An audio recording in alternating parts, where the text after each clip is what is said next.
여러분, 보통 세금을 깎아준다 하면 나라 살림이 어려워진다고 생각하잖아요? 당연히 들어오는 돈이 줄어드니까요. 이게 거의 뭐 상식처럼 여겨지죠? 그런데요, 만약에 그 정반대가 사실이라면 어떨까요? 세금을 깎아줬는데 오히려 나라가 더 부자가 된다면요? 이 질문에 대한 아주 흥미로운 힌트를 우리가 어디서 찾을 수 있냐면요. 바로 지금으로부터 무려 1300년 전 당나라의 역사 속에서 찾을 수 있습니다. 모두가 당연하다고 생각했던 길의 정반대를 선택했던 한 제국의 이야기죠. 네, 그래서 오늘 우리가 함께 파헤쳐볼 이야기가 바로 이겁니다. 제국을 더 부유하게 만든 감세, 당나라의 경제적 신의 한 수. 아니 대체 어떻게 세금을 깎는 선택이 오히려 나라를 더 부유하게 만들었을까요? 그 놀라운 비밀, 지금부터 저랑 같이 한번 따라가 보시죠.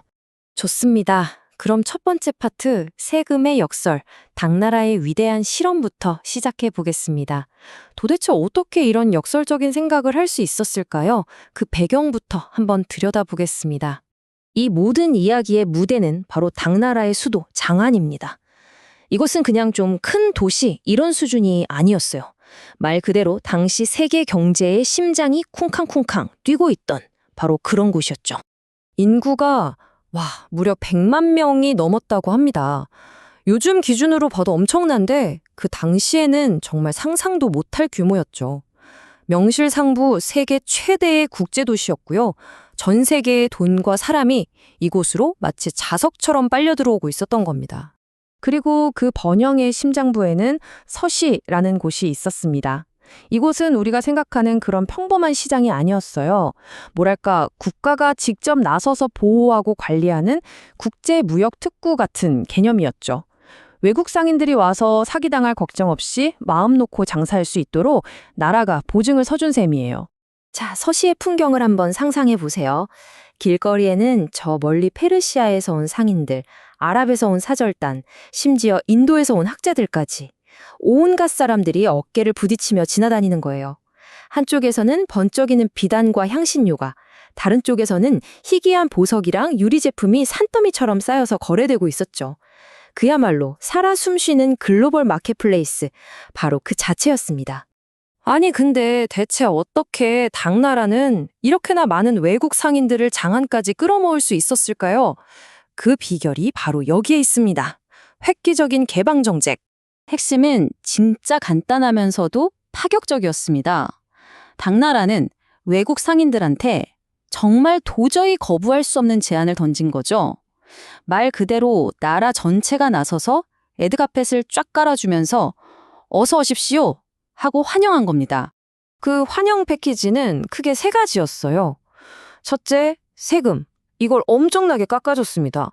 둘째, 아예 장안에 눌러 살아도 된다. 공동체를 만들어서 살아도 좋다고 허락해줬고요.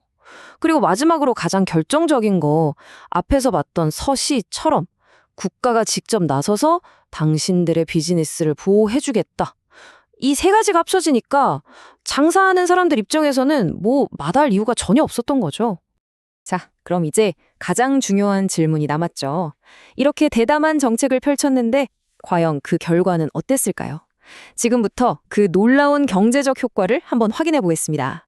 여기서부터 정말 마법 같은 연쇄 반응이 일어납니다. 한번 보세요. 일단 세금이 싸니까 상인들이 막 몰려들죠? 그럼 상인들이 많아지니까 당연히 전체 거래량, 즉 무역 규모가 폭발적으로 늘어납니다. 그렇게 되니까 장안이라는 시장의 판 자체가 이전과는 비교도 안 되게 커져버린 거예요. 자, 바로 여기가 핵심입니다.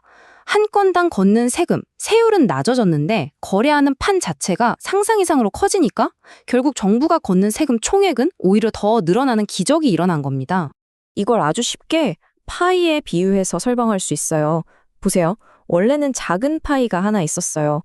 여기서 정부가 큰 조각을 떼어가려고 했던 거죠. 그런데 당나라는 생각을 바꾼 겁니다. 야, 그냥 세율 낮춰줘서 이 파이 자체를 엄청나게 키우자. 이렇게요. 그랬더니 파이가 이만큼 커진 거예요. 그러니까 이제는 작은 비율의 조각만 가져가도 예전에 가져가던 그 큰 조각보다 훨씬 더 많은 양을 가져가게 된 거죠. 이걸 한대 경제학에서는 레퍼 곡선이라는 이론으로 설명하기도 하는데, 와, 당나라는 1000년도 더 전에 이 원리를 본능적으로 알고 있었던 겁니다. 그리고 이게 그냥 추측이 아니라 실제 역사 기록에 딱 나와 있습니다. 그 결과 정부의 세수는 증가했고 이는 국가 재정의 안정으로 이어졌다. 정말 놀랍지 않나요? 세금을 깎아줬는데 나라 살림은 오히려 더 튼튼해진 겁니다. 바로 그 역설이 현실이 된 거죠. 자, 그렇다면 이 1000년도 더 된 이야기가 오늘날 우리에게 던지는 메시지는 과연 무엇일까요? 마지막 장, 1000년 전의 교훈입니다. 당나라의 이 실험은 우리에게 정말 중요한 걸 보여줘요.